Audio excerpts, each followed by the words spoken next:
بسم اللہ الرحمن الرحیم۔ یاد رہے کہ یہ امت توحید ہے اور آخری امت ہے، اور اس کے بعد کوئی امت نہیں، کیونکہ کوئی نبی نہیں۔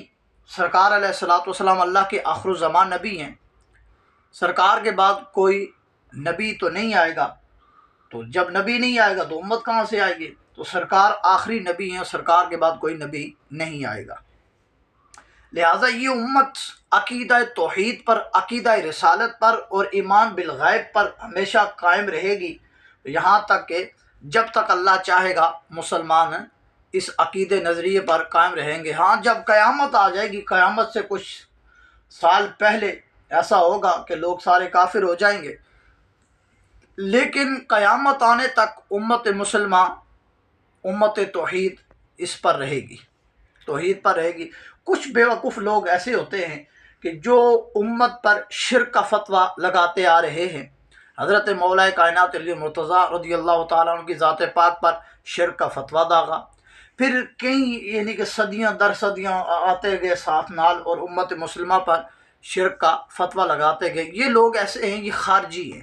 ان کے بارے میں ہمارے محبوب کریم صلی اللہ علیہ وسلم کا فرمان علی شان غالباً ابو داؤد شریف کے اندر ہے، فرمایا الخوارج کلاب النار، یہ خارجی جہنم کے کتے ہیں۔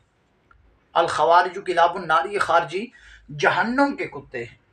تو اس طرح امت مسلمہ پر شرک اور بدعت کے بے بنیاد فتوے، بے بنیاد حضور علیہ الصلوۃ والسلام کی امت پر الزامات اور ان پر اعتراض، ان پر طعن و تشنیع، لہٰذا ایسے لوگوں سے ہمیں گھبرانا نہیں چاہیے، بلکہ ایسے لوگوں کا ڈٹ کر مقابلہ کرنا چاہیے۔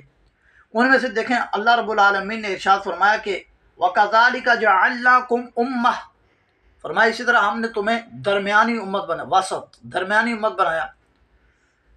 اب درمیانی امت اگر یہی شرک کرنا شروع کر دے گی، پھر پیچھے بچے گا کیا؟ تو کوئی چیز نہیں بچ سکتی۔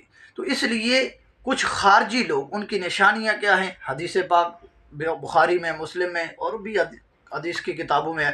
فرمایا ان کی خارجیوں کی نشانی یہ ہے کہ ٹنڈ کثرت سے کراتے ہوں گے اور ان کی گردنیں موٹی ہوں گی، شلواریں ٹخنوں سے اوپر ہوں گی۔ فرمایا نمازیں اس طرح پڑھیں گے جس طرح، فرمایا صحابہ تم دیکھ لو تو تم کہو گے ہم سے بڑے نمازی ہیں، روزے دار تم سے بڑے، یعنی ہر لحاظ سے تم، فرمایا قرآن اتنا پڑھیں گے، لیکن قرآن فرمایا ان کی حلق سے نیچے نہیں اترے گا، یعنی قرآن کا فیضان ان کو نصیب نہیں ہوگا۔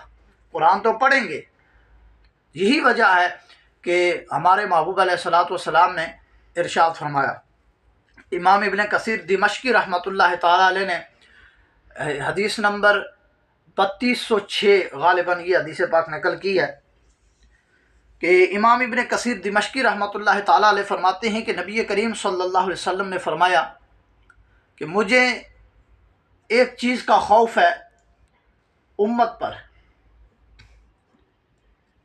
تو امت پر یعنی سرکار علیہ الصلوۃ والسلام نے ارشاد فرمایا امر اتخوف علی امتی من بعدی، کہ میرے بعد مجھے میری امت پر خطرہ ہے۔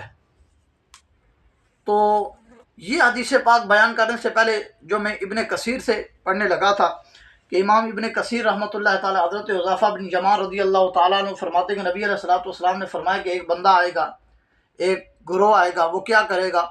قرأ القرآن، قرآن پڑھے گا، پھر قرآن کو چھوڑ دے گا، پھر کیا کرے گا؟ اسلحہ اٹھائے گا، لوگوں پر حملہ کر دے گا۔ کیوں حملہ کرے گا؟ فرمایا وَرَمَاهُ بِالشِّرْكِ، شرک کا فتویٰ داغ دے گا۔ کیا کر دے گا؟ بلکہ یہ ابن کثیر رحمۃ اللہ تعالیٰ علیہ کی فرمایا رماہ بالشرک، شرک کا فتویٰ لگائے گا۔ کیا کرے گا؟ شرک کا فتویٰ لگائے گا، اور شرک کا فتویٰ لگا کے فرمایا لوگوں کو مارے گا۔ تو انہوں نے عرض کی یا رسول اللہ، ان میں سے جھوٹا آدمی کون ہوگا؟ ان میں سے جھوٹا آدمی کون ہوگا؟ ہمارے محبوب علیہ الصلوۃ والسلام نے فرمایا جھوٹا آدمی وہ ہوگا قال بل الرامی، فرمایا وہی شخص جو شروع میں دین کا لبادہ اوڑھ کے آیا اور پھر قرآن پڑھا، پھر مسلمانوں پر شرک اور بدعت کے فتوے لگا دیے، یعنی شرک کے، تو فرمایا پھر جا کے اس نے کیا کیا؟ مارا۔ فرمایا قتل کرے گا ان کو۔ فرمایا یہ بندہ مجرم ہوگا، یہ بندہ یعنی کہ خود مشرک ہوگا، خود مجرم ہوگا اور دوسروں کو کہے گا۔ اور آپ دیکھیں کہ کہ اولیاء کاملین کے مزارات پر دھماکے ہوتے ہیں تو یہ کہتے ہیں دیکھو یہ شرک کے اڈے پر دھماکہ ہوا، حالانکہ ان کو ہندو نظر نہیں آتے، سکھ نظر نہیں آتے، اور بھی کسی طرح ہم یہ نہیں کہتے کہ وہاں جا کے کریں، لیکن یہ ہے کہ ان کو وہ مسلمانوں کے اندر شرک نظر کیوں آتا ہے، یہاں ہی دھماکے کیوں کرتے ہیں۔ تو اس لیے ان لوگوں سے ہمیں بچنا چاہیے، ان کی نمازیں، ان کے روزوں کی طرف نہیں دیکھنا چاہیے، بلکہ ان کا فراڈ جو نبی علیہ الصلوۃ والسلام نے واضح فرمایا اس کی طرف دیکھنا چاہیے۔ اور اس کی سند کے بارے میں امام ابن کثیر فرماتے ہیں ھذا اسناد جید، فرمایا اس کی بہترین صحیح سند ہے۔